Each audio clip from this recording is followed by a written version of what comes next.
Welcome students, आप लोगों को अब हम एक्सरसाइज 3 कंप्लीट कराएंगे। तो इससे पहले कि अगर आप लोगों ने हमारी वीडियो को नहीं देखा है तो उन वीडियोज को आप चैनल के प्लेलिस्ट में जाकर देख सकते हैं।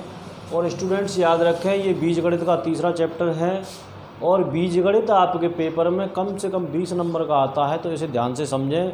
और टोटल चैप्टर दूसरे से तीसरा, तीसरे से चौथा, चौथे से पाँचवा, ये सभी रिलेटेड हैं, तो इन्हें आप ध्यान से करें और अपने 20 नंबर कम से कम पक्के करें।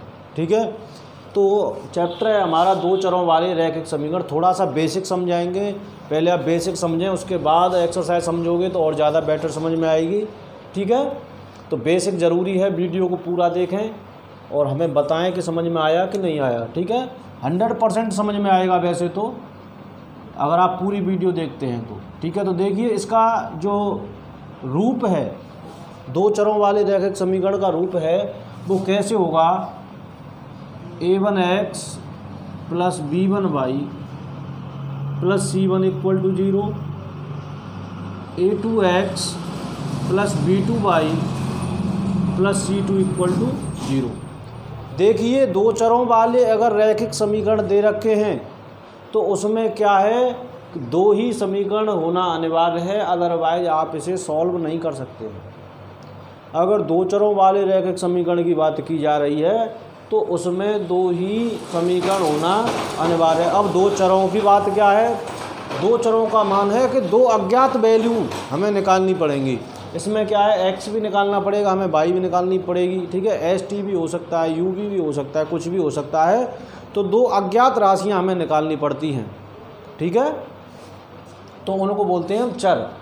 जो अज्ञात राशि हैं उनके मान बदलते रहते हैं। तो देखिए इसमें हम एक्सरसाइज से ज़्यादा क्लियर करवाएंगे, केवल आप बेसिक समझ लें। a1x plus b1y plus c1 equal to 0, a2x plus b2y plus c2 equal to 0। तो सबसे पहले हम फर्स्ट क्वेश्चन लेते हैं एक्सरसाइज 3.1 का। तो स्टूडेंट्स क्वेश्चन नंबर फर्स्ट आपके सामने स्क्रीन पर है, देख लीजिए आप। आफताब अपनी पुत्री से कहता है, 7 वर्ष पूर्व, पूर्व का मतलब होता है पहले, मैं तुमसे 7 गुनी आयु का था मतलब पहले था, पास्ट में। अब से 3 वर्ष बाद मैं तुमसे केवल 3 गुनी आयु का रह जाऊंगा। 3 वर्ष बाद रह जाऊंगा मतलब होऊंगा बाद में। ठीक है, कितना, 3 गुना। इस स्थिति को बीजगणितीय और ग्राफीय रूपों में व्यक्त कीजिए। तो सबसे पहले देखिए एज रिलेटेड क्वेश्चन आते हैं परीक्षा में, और आपके नदी और नाव संबंधित आते हैं, काम और समय संबंधित आते हैं, भिन्न संबंधित आते हैं। उनका मैं तुमको अलग अलग टाइप भी करवाऊंगा इस एक्सरसाइज के कंप्लीट होने के बाद, इस चैप्टर के कंप्लीट होने के बाद आप लोगों को इम्पोर्टेंट जो भी क्वेश्चंस हैं मैं अपनी तरफ से कराऊंगा। तो अगर आप लोग नए हैं तो चैनल को सब्सक्राइब ज़रूर कर लें, जिससे कि सबसे पहले आपके पास वीडियो पहुंचे नोटिफिकेशन के द्वारा। सब्सक्राइब के बाद आप बेल आइकन भी दबाएं। ठीक है, तो देखिए ऐसे क्वेश्चंस को बनाते कैसे हैं, ये बेसिक है, हमें अभी हल नहीं करने, केवल इनको हमें बनाना है। ठीक है, ग्राफीय रूपों में भी और किसमें, आपका बीजगणितीय रूप में। तो सबसे पहले बीजगणितीय रूप में बनाना सीखेंगे हम लोग। तो देखिए इसमें कौन कौन पूछ रहा है, किसके बारे में पूछ रहा है, आफताब और अपनी पुत्री। केवल 2 ही इसके अंदर अज्ञात राशि हैं, दोनों की एज क्या है, अज्ञात है, मालूम नहीं है। तो मालूम नहीं है तो उन्हें हम कुछ मान लेते हैं। तो हल करेंगे कैसे, माना आफताब की आयु, वर्तमान आयु मान लीजिए। ठीक है, प्रेजेंट एज, वर्तमान आयु, माना आफताब की वर्तमान आयु बराबर x वर्ष, x वर्ष का मान लिया मैंने आफताब। अब दूसरा क्या है, उसकी पुत्री, तथा उसकी पुत्री की वर्तमान आयु बराबर y वर्ष। एक की हमने x वर्ष मान ली और दूसरे की क्या मान ली, y वर्ष। अब देखिए मैं इस क्वेश्चन को आपको ज़्यादा डीपली करा रहा हूँ, बाकी के मैं थोड़े नॉर्मल तरीके से कराऊंगा। तो देखिए इसमें और क्या पूछा, 7 वर्ष पूर्व, 7 साल पहले भी नहीं किया, कुछ एज होगी, तो क्या है 7 वर्ष पूर्व, 7 वर्ष पूर्व आफताब की आयु, आफताब की आयु पूछूंगा आप लोगों से, और उसकी पुत्री की आयु, किसकी, पुत्री की आयु। तो बताइए आज वर्तमान में कोई आदमी x वर्ष का है तो 7 साल पहले कितने वर्ष का था, इससे 7 कम था, क्लियर सी बात है, तो इससे 7 कम का होगा। आज x का है तो पहले कितना था, x माइनस 7 वर्ष का। पुत्री आज y की है तो 7 साल पहले कितने की थी, x माइनस 7 वर्ष की, ठीक है, y की थी लड़की। अब क्या है, अब से 3 वर्ष बाद, तो दूसरी चीज़ क्या है, 3 वर्ष बाद, 3 वर्ष बाद आफताब की आयु, आफताब की आयु, आफताब की आयु कितनी हो जाएगी भाई 3 वर्ष बाद। आज x है तो 3 जुड़ जाएंगे, क्योंकि 3 साल बाद ये जो जुड़ेगी। पुत्री की आयु,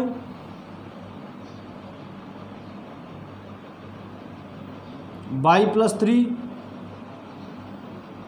क्लियर है यहाँ तक।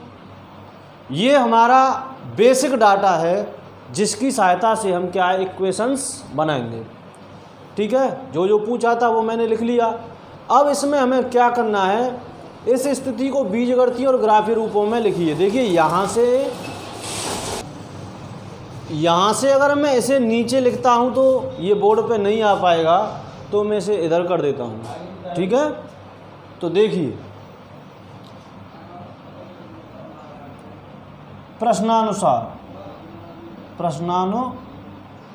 प्रश्न के अनुसार देखिए, 7 वर्ष पूर्व मैं तुमसे 7 गुनी आयु का था। 7 वर्ष पहले, 7 वर्ष पहले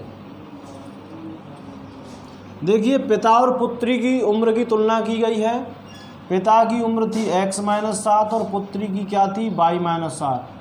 और क्या कह रहा है पिता, 7 वर्ष पूर्व मैं तुमसे 7 गुनी आयु का था। तो ये दोनों बराबर कब होंगे, दोनों बराबर कब होंगे। ये कह रहा है, एक आदमी कह रहा है अपनी बच्ची से कि 7 साल पहले जो तुम्हारी उम्र थी मैं उसका 7 गुना था।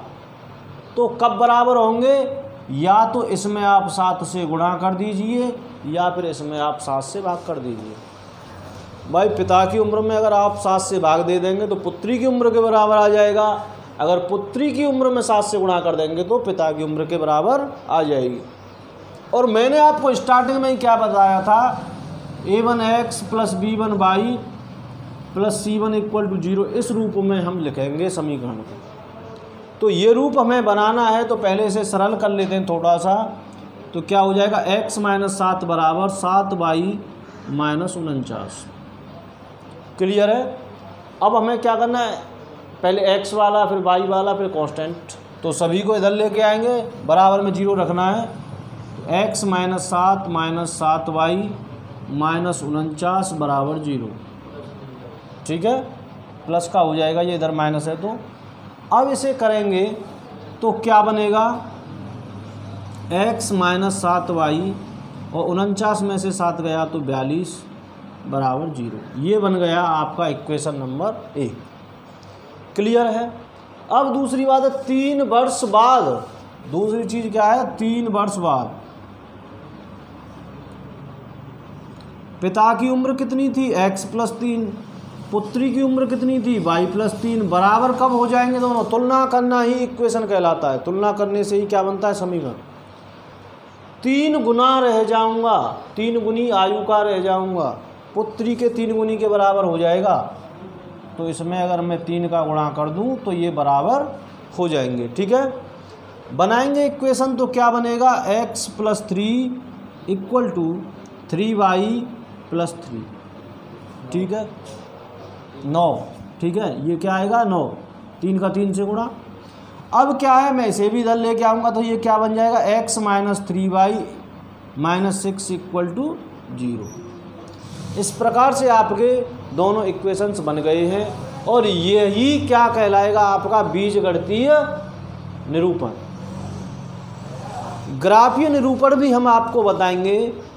पहले आपको तीनों क्वेश्चंस में हम बीजगणितीय निरूपण ही बता रहे हैं, तो आप इसे नोट कर सकते हैं। ठीक है, नोट कर लीजिए।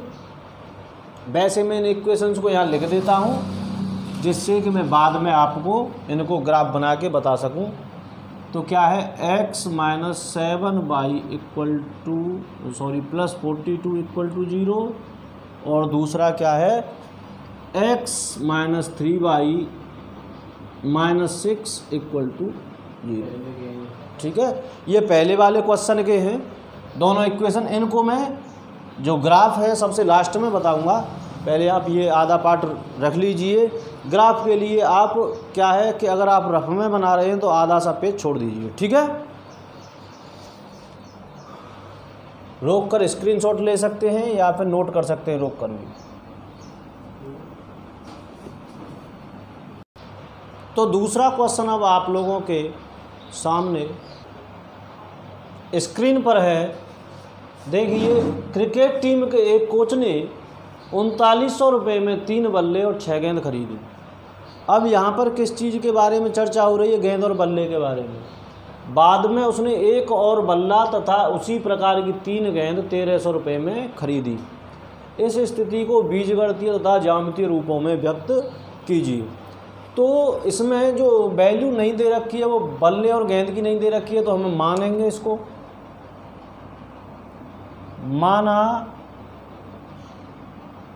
एक बल्ले की कीमत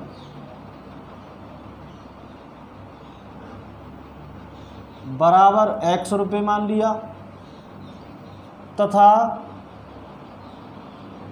एक गेंद की कीमत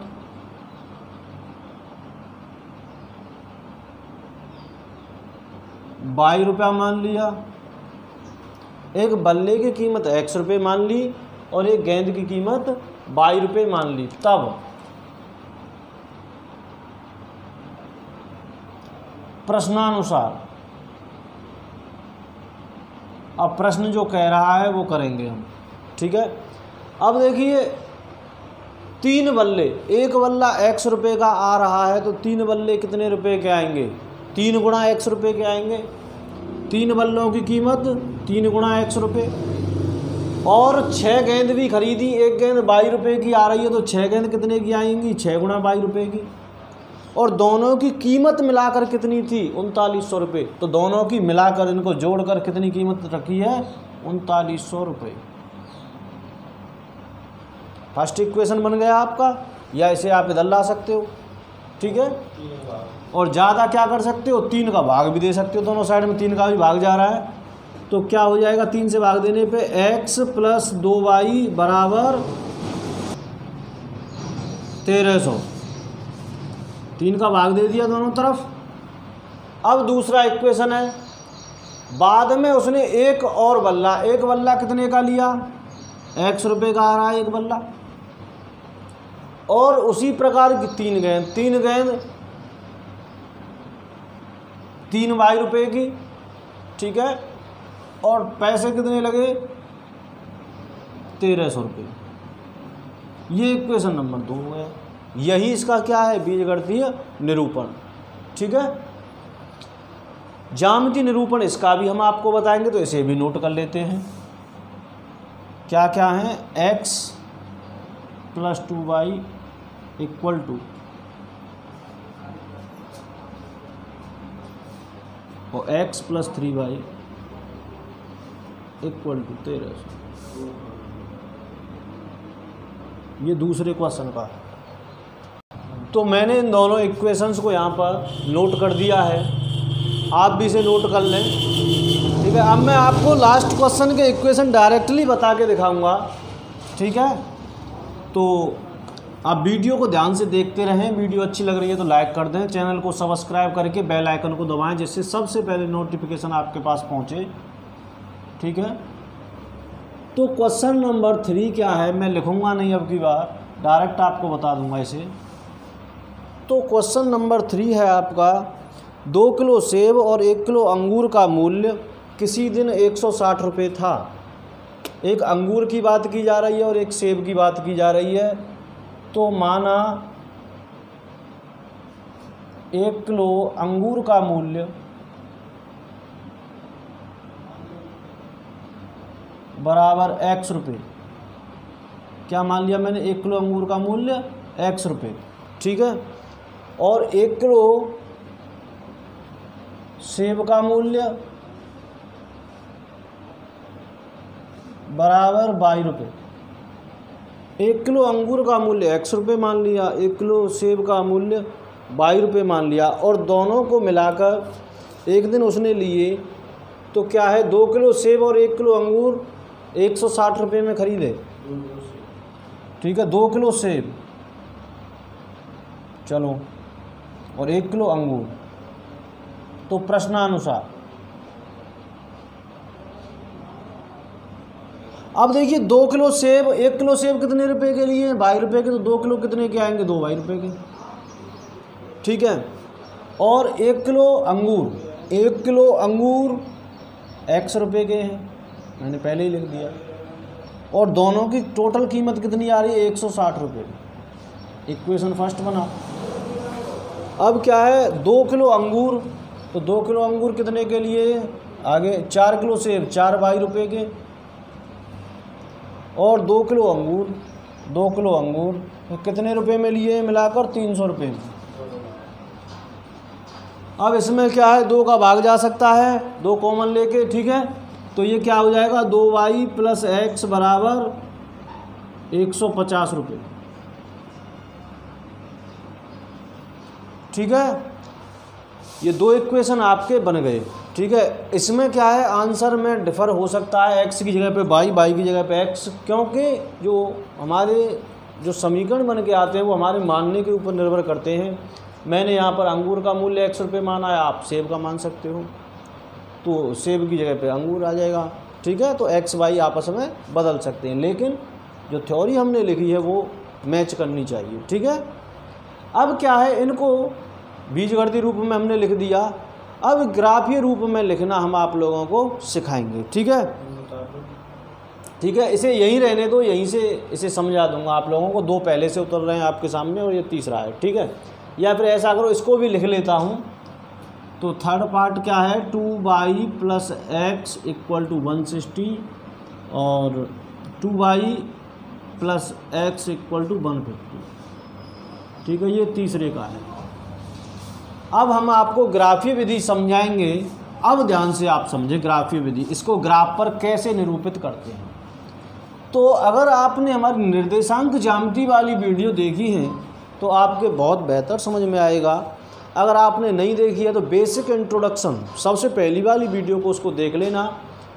वीडियो के साइड में जब आप देख रहे हो जहाँ पर वीडियो, उस पर एक आई बटन आ रहा होगा, आप स्क्रीन पर टच करके देखें, इस प्रकार से बना हुआ, उस पर एक वीडियो आएगी, उसको आप देख लें। तो उसमें जो x y हैं उनका निरूपण करना बताया गया है, ठीक है। तो देखिए फर्स्ट है आपका x - 7y = इसे -42 लिख सकते हैं, इसे इस साइड में भेजकर, ठीक है। और दूसरा क्या है, x - 3y = 6 लिख सकते हो। ये 2 इक्वेशन है हमारे पास, x - 3y = 6 और x - 7y = -42। इनको हमें ग्राफ पर अगर दर्शाना है तो सबसे पहले हम एक ग्राफ बनाएंगे, ठीक है। ये x अक्ष होता है, ये x डैश होता है, ये y होता है और ये y डैश होता है, ठीक है। इस पे हम पॉइंट लगाएंगे समान दूरी पर, 1 2 3 4 5 6 7 8 9 10 11 12, और 1 2 3 4 5 6 7 8 9 10 11 ऐसे ही बना लेंगे बराबर बराबर दूरी पर। वैसे ग्राफ पेपर पर ज़्यादा अच्छा आएगा, और ग्राफ वाला क्वेश्चन वैसे तो पूछा नहीं जाता है, लेकिन हमें जानकारी पूरी चाहिए, इसलिए आप इसे देखिए। तो फर्स्ट है आपका x - 7y = 42। आपने 9th क्लास में भी इक्वेशंस को ड्रॉ करना सीखा था, ठीक है। फिर भी एक बार और आप समझ लीजिए। तो देखिए यहाँ पर हम क्या करते हैं कि अलग वैल्यू, कोई एक वेरिएबल की वैल्यू रखते हैं तो दूसरे की वैल्यू हमें मिलती है। तो हम इस फर्स्ट इक्वेशन को क्या लिख सकते हो, x equal to 7y minus 42। ये इधर माइनस का इधर क्या कैसा हो जाएगा जाके प्लस का, तो ये क्या हो जाएगा -42 प्लस 7y। सीधा लिख देंगे तो 7y माइनस 42 कैसे हो जाएगा -42 प्लस 7y, और ज़्यादा करेंगे इसको आगे तो क्या हो जाएगा 7y माइनस 42। ठीक है। तो अब हम यहाँ से एक्स वाई की वैल्यू निकालेंगे फर्स्ट इक्वेशन से ही, कोई 2-3 वैल्यू निकाल लेंगे बस एक्स वाई। ठीक है। तो ऐसी वैल्यू निकालें जो कि सीधी आ जाएं, बट्टे में नहीं आए, ऐसा प्रयास करें। तो मैं यहाँ पर क्या है एक बार तो क्या है एक्स को 0 रख देता हूँ, एक्स बराबर क्या रख देता हूँ 0 अपने मन से। इक्वेशन क्या है हमारे पास x equal to 7y minus 42। मैंने x को क्या रख दिया 0 रख दिया, और जब x को 0 रखा तो ये क्या हो जाएगा 7y माइनस 42। तो ये इधर आ जाएगा 7y इक्वल टू 42, तो y इक्वल टू क्या आया 6। y इक्वल टू क्या आया 6। x बराबर 0 पर y का मान क्या आएगा 6 आएगा। इसी प्रकार मैं क्या करूं, एक बार y को 0 रख देंगे, अपने मन से हम ये वैल्यू रखते हैं। तो मैंने एक बार क्या किया y को 0 के बराबर रख दिया। अब देखिए y को मैंने 0 के बराबर रख दिया तो x बराबर क्या था स्टूडेंट 7y माइनस 42। तो y 0 हो गया तो ये 0, तो x बराबर क्या आया माइनस के 42 माइनस 42। बस 2 ही वैल्यू काफ़ी हैं। तो जो इक्वेशन है वो हमेशा कैसा बन के आएगा, एक लाइन बन के आएगी। क्या बन के आएगा, एक लाइन। ठीक है। तो देखिए अब क्या है कि 42 तक हमें ये 42 तक लाइन खींचनी पड़ेंगी तो दिक्कत आ जाएगी। वैसे 3 क्वेश्चन है, तीनों में आप आसानी से समझ जाएंगे क्या करना है। तो मैं क्या है एक बॉक्स को क्या मान लूँ 5 का मान लूँ। ठीक है। एक मात्रक बराबर 5 अंक।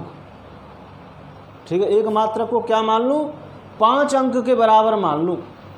ठीक है। तो 0 है तो 0 तो कोई कहीं जाएगा ही नहीं, 0 तो 0 रहेगा ही। अब y पे वैल्यू कितनी चल रहा है 6, तो ये 5 तो है भाई। एक मात्रक मैंने क्या माना है 5 अंक, एक मात्रक माना है 5 अंक, तो 5 से थोड़ा ऊपर आ जाएगा तो ये पॉइंट क्या हो जाएगा 0,6 0,6। ठीक है।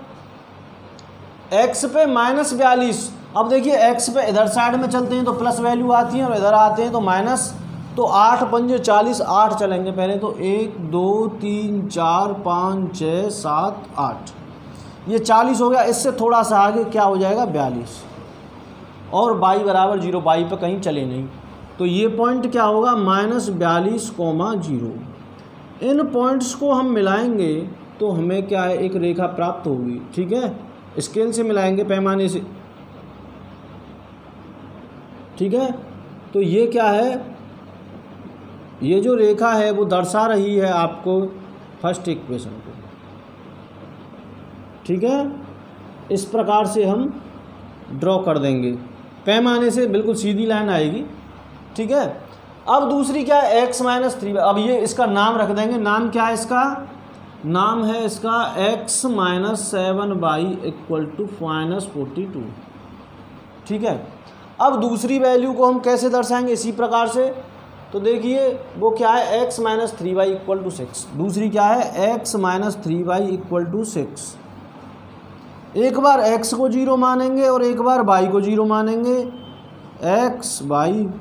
x को 0 मानेंगे, एक बार y को 0 मानेंगे। जब x बराबर 0 रखेंगे, इधर देखो x बराबर 0 रखेंगे तो ये 0, तो -3y इक्वल टू क्या आ जाएगा 6। भाई ये तो 0 हो गया, तो इससे ये कितने बार गया -2 बार, तो y इक्वल टू क्या आया -2। ठीक है। दूसरी बार इसे रख देंगे हम 0 के बराबर, तो x बराबर क्या आ गया 6। भाई ये तो 0 हो गया, ख़त्म। तो x बराबर 6। अब इन पॉइंट्स को दर्शाएंगे, x बराबर 0 और y बराबर -2। x बराबर 0, x पे तो कहीं गए नहीं, y बराबर -2, -2 नीचे की तरफ आएगा, लेकिन ये एक लाइन कितने की है 5 की, तो आधे से भी कम पे आएगा। तो ये जो पॉइंट होगा वो क्या होगा 0, -2। क्लियर है।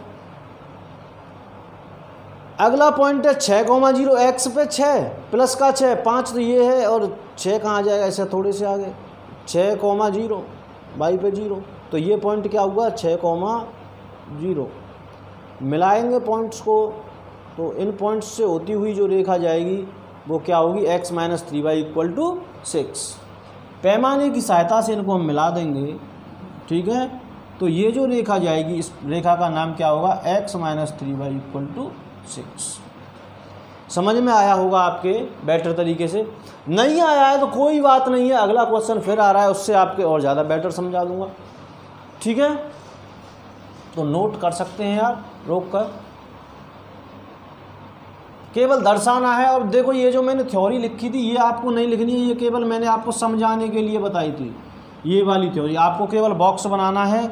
ये आपने कहाँ से वैल्यू निकाली इस चीज़ का कोई मतलब नहीं है, आपको केवल बॉक्स बनाना है। जो वैल्यू निकालना बताया था वो एक रफली काम था, उसे आप रफ में करेंगे अलग, ठीक है। अब देखिए हम चलते हैं दूसरे क्वेश्चन पे। चित्र को ऐसे ही बना रहने दें, ठीक है, और क्लियर समझ में आएगा बेटर।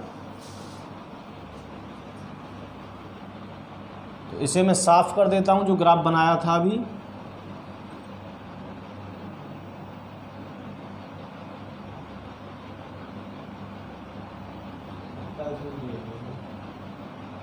अब देखिए एक और क्वेश्चन, इसके 2 और बच रहे हैं अभी, कोई बात नहीं, वीडियो को पूरा देखें, बेटर समझ में आ जाएगा आप लोगों के। और दोस्तों अगर वीडियो अच्छी लग रही है तो वीडियो को यार शेयर कर दिया करो, जिससे और लोगों को भी फ़ायदा हो। अब देखिए दूसरा क्या है, x + 2y = 1300। x + 2y = 1300। तो x बराबर क्या होगा 1300 - 2y। बनाएंगे अभी की तरह फिर ग्राफ, x y, x का मान एक बार 0 रख दो, एक बार y का रख दो। बहुत ईजी बता रहा हूँ आपको। x बराबर 0 रखोगे तो ये कितना हो जाएगा 2y = 1300, तो 650। समझ में आया क्या। 0 बराबर 1300 - 2y, ये इधर आ जाएगा प्लस में हो जाएगा, तो 2y बराबर 1300 और y बराबर 650। 2 से 1300 650 बार कट जाएगा, ठीक है। अब क्या है, एक बार y बराबर 0 रख देंगे तो x बराबर कितना आएगा 1300। अब यहाँ पर 1300 और 650 को तो आप नहीं दर्शा सकते मात्रक में, तो एक मात्रक बराबर कितने का मान लें हम, एक मात्रक 100 का मान लीजिए। अब की बात कितने का 100 का, 100 अंक का। पहले कितने का माना था 5 का, अब 100 का, क्योंकि जितने बड़े मात्रक उतना ही बड़ा मान रखेंगे हम। तो इसकी कोई ज़रूरत नहीं होती है हमें, केवल क्या दर्शाना होता है ये, ठीक है। 50-50 के भी मान सकते हो।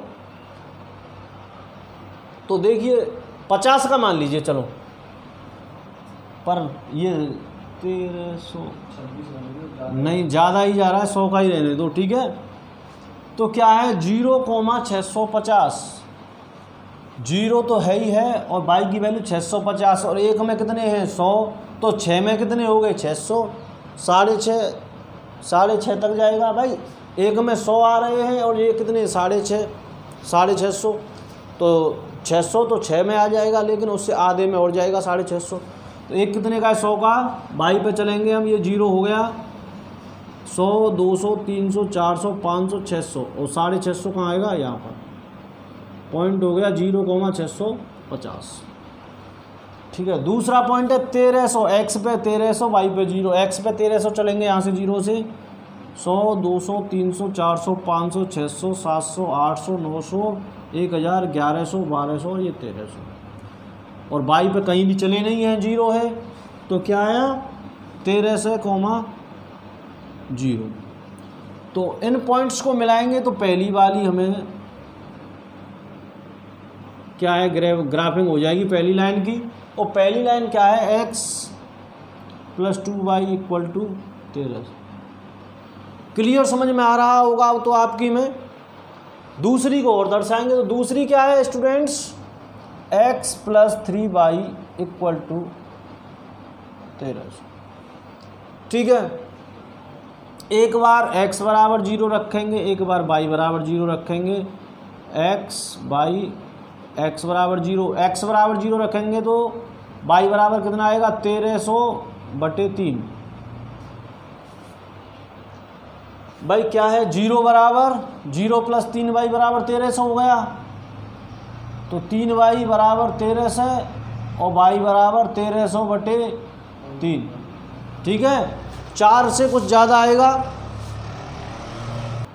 तो ये 1300/3 आ गया, मतलब 4 से एक्स्ट्रा कुछ 4.25 के लगभग 4.333 400.33। ठीक है, अब अगला क्या है, एक बार y = 0 रखेंगे तो 0 हो जाएगा ये क्लियर। अब x बराबर कितना आ जाएगा, 1300। प्लॉट करेंगे इसको, x = 0, y = 400 से ऊपर। ठीक है, 433 आ रहा है और उससे भी थोड़ा, तो मतलब 4 पॉइंट से थोड़ा ऊपर ले लेंगे हम। तो x = 0, y = 4 से ऊपर, 1 2 3 4, 4 से 4.25 के लगभग। ठीक है, 4.5 से कम है तो क्या 0,1300/3। ठीक है, दूसरा पॉइंट है x = 1300, एक कितने का है, अब ये देखो यही है 1300,0, x पे 1300, y पे 0, यही पॉइंट है। तो इसको भी हम मिलाएंगे तो यहाँ से भी हमें एक लाइन मिल जाएगी। इसका नाम क्या होगा, x + 3y = 13। क्लियर। अब आपकी समझ में आया होगा मैं क्या बताना चाह रहा हूँ आपको, ग्राफ पर कैसे दर्शाते हैं। ठीक है, एक और लास्ट पार्ट रह गया, उसे भी समझ लीजिए, नोट कर लीजिए या स्क्रीनशॉट ले लीजिए, स्क्रीनशॉट सॉरी। तो लास्ट पार्ट और है इसका, वो क्या है उसे आप स्वयं कर सकते हो, थोड़े एग्जाम्पल्स भी करना, वीडियो ज़्यादा लंबी हो रही है। अगर अभी तक चैनल को सब्सक्राइब नहीं किया तो सब्सक्राइब करें, वीडियो को लाइक करें, शेयर करें। धन्यवाद। अगली वीडियो के साथ हम बहुत जल्द मिलेंगे।